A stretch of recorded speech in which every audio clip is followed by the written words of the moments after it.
છે ને ફૂલ અત્યારે મસ્ત આવેલા છે, ફૂલની એની સિઝન છે, તો તમને બતાવી દઉં.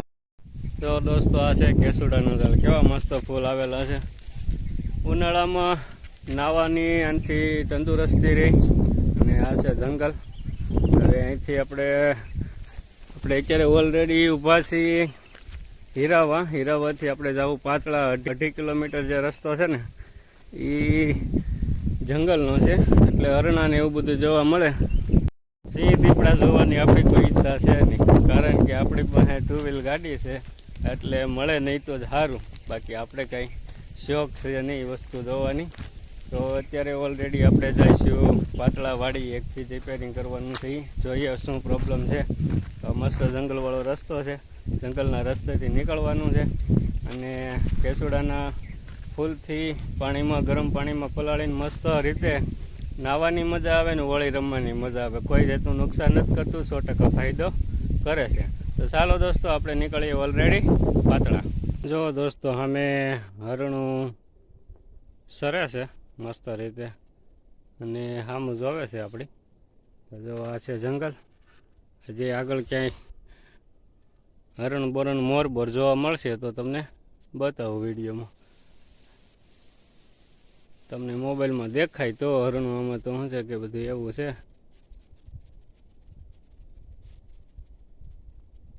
મને નથી દેખાતું બરાબર, તો તમને આમાં ક્યાંથી દેખાતું છે.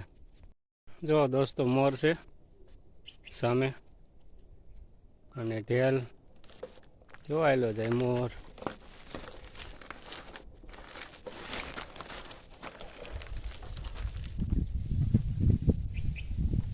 સામે ઝાડીમાં બધી હતાઈ જાય છે, સામે ઢેલ હાલી જાય છે. એવું બધું છે અહીંયા.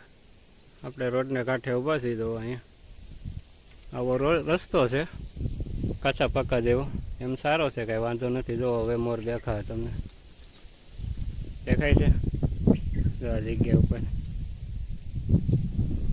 દોસ્તો તો આપણે ફાઇનલી પૂગી ગયા છીએ પાતળા, અને વળતા હાલવાનું છે આપણે રાજસ્થળી થઈને. અત્યારે થોડુંક અલગ વિડીયો બની હાટું હું અહીંથી આવેલો હતો. બાકી આ રસ્તો એવો ખરાબ છે ને, ડામર રોડ આવી ગયો છે, તો એ ઘૂસડી ગયો છે ને ગાડી સ્લીપ ખાઈ જાય. જો રીતનો રસ્તો થઈ ગયો છે ને, આ બધી કાંકરી એવી છે ને આ રીતની, તો આમાં ગાડી સ્લીપ ખાતા 1 સેકન્ડ થાય, કોઈ ઊભું કરવા ન આવે એવો આ રસ્તો છે. સ્લીપ થઈ જાય ને અહીંયા વાહનો નીકળે ઓછા, કારણ કે જંગલવાળો રસ્તો રહ્યો એટલે ઓછા વાહનો છે. ખેતરવાડીવાળા હોય નીકળે, બાકી આ ડુંગરાની પાછળ ગાડી આવી ગયું છે પાતળા. આપણે પાતળા ગામમાં નથી જવાનું, આ સાઈડ વળી જવાનું છે. પછી 2-3 કિલોમીટર વાડીએ એક બ્રિજ છે તે જોવાનું છે. તો જો સરસ મજાનો પવન પણ આવે છે, અને રોડ પણ ખરાબ છે, સારો નથી એટલો બધો. અને વાડીવાળું બધું રસ્તો આવી ગયો છે, અમુક જંગલ ને વાડી એવું બધું છે દોસ્તો. તો ચાલો દોસ્તો આપણે વધીએ આગળ. હાલો દોસ્તો, તો આવી ગઈ છે પાતળા ગામની નદી. તો આપણે ચાલુ નદી એકવાર બતાવી દઈએ. મસ્ત નજારો આવે છે આનો, પણ ચાલુ નદી હોય ત્યારે. અત્યારે સુકાઈ ગઈ છે, એટલે ખાસ એટલું બધું છે નહીં, પણ નીકળો બધા ઝાડ પાસે મસ્ત પડે છે, તેનો નજારો પણ તમને બતાવ્યો. અને લાગે છે રળિયામાં, જો મસ્ત લાગે, સિંહનો આવરો જાવરો રહેતો હોય અહીંયા. તો તમે એ વિડીયો જોયો હોય તો કમેન્ટમાં ખાલી આ લખી દેજો, બસ બીજું કાંઈ સમજવાનું નથી. ખાલી આ લખી દો એટલે એ વિડીયો તમે જોયેલો છે. આ નદીવાળો, ચાલુ નદીવાળો મસ્ત મજા આવે છે. હાલો દોસ્તો આપણે વાડીએ મળ્યા.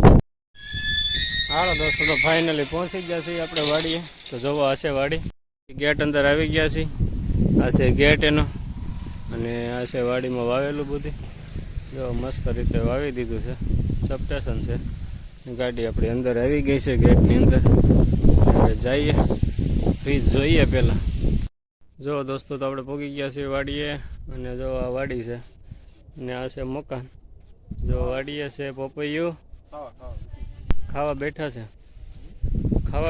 એમ નહીં, હું તો જમીને આવ્યો. હાલો દોસ્તો, તો આપણે રિપેરિંગમાં ધ્યાન દઈએ થોડું. જો દોસ્તો તો મસ્ત ભેંસું બાંધેલી છે.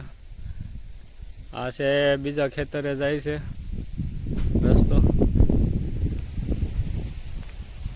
અને અહીંયા પણ ભેંસું બાંધેલી છે. જો અહીંયા વાડીએ જ રહેવાનું છે. વાડીએ રે ને વાહવા જેવું ને અહીંયા કાંક વાવેલું છે ને સામે છે ડુંગરા ને ઝાર વાવેલી છે ને આ ગાડું પડ્યું છે અને ખેતીવાડીના ઉપયોગ માટે ટ્રેક્ટર કહેવાય. આ ટ્રેક્ટર પડ્યું છે.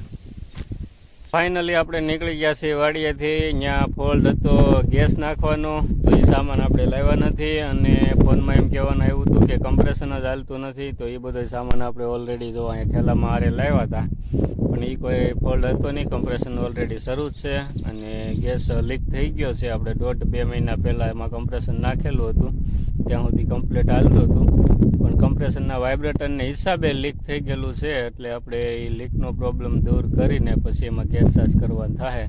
તો અત્યારે આપણે રાજસ્થળી થઈને હાલવાના છીએ. તો રાજસ્થળી એક કામ છે, જો આ ફિલ્ટર રિપેરિંગ કરવાનું છે ને, તો આ ડટ્ટા રીતના નાખવાના છે.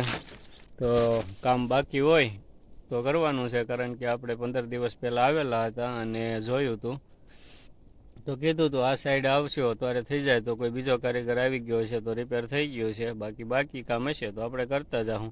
તો જો મસ્ત ડુંગરા ઉપરથી હાલ્યા જાય છે. આ છે રોડ ને ચારે તરફ છે ડુંગરા, જંગલનો માહોલ છે. જો પાછળ છે ડુંગર અને ચાલો આપણે દોસ્તો નીકળીએ અને ફટાફટ ઘરે પહોંચીએ. પછી રાજસ્થળીનું કામ પતાવીને બાકી હોય તો મસ્ત રીતે જો ફ્રન્ટી હાલી રહી છે. ફ્રન્ટી જૂનું મોડેલ, જૂની ગાડી. તો ચાલો નીકળીએ આપણે ઘરે. હો ભાઈ, હાલો દોસ્તો, તો ફાઇનલી આવી ગયા છે આપણે ઘરે. વાગી ગયો છે 1:30 અને રાજસ્થળી રિપેરિંગ થયું નથી, કારણ કે અહીંયા તાળું મારેલું હતું. લાગનમાં લાડવા ખાવા ગયા છે એવું લાગ્યું, એટલે એ કામ થયું નથી. તો આપણે તે દિવસે બુધવારે કે મંગળવારે જાઉં, ફ્રીજ કામ બાકી રહેશે તે જોવો, તે દિવસે સાથે સાથે એ પણ કરી નાખશું.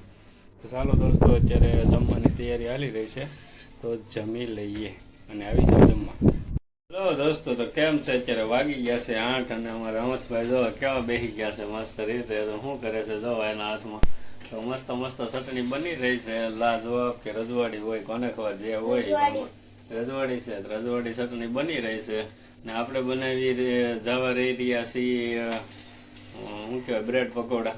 તો પકોડા મસ્ત મસાલો બની રહ્યો છે. તો જુઓ દોસ્તો, મસાલો તૈયાર થાય છે, પછી પકોડા બનાવવાના છે.